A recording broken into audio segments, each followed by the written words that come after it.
Here we have a custom shot shell puller, Italian made.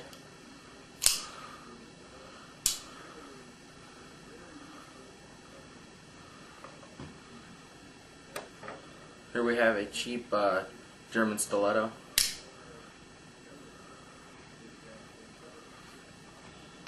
Here we have two Tomb Raider out the front kits.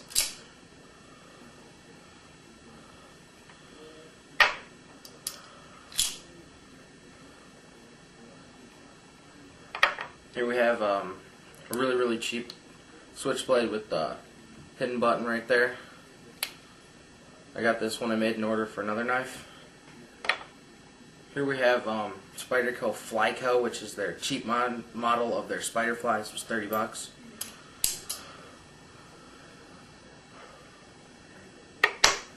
Here we have a Jaguar.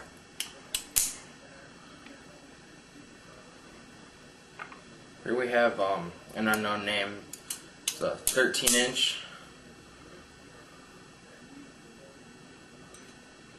And then here we have two cheap little Chinese-made spring-assisted.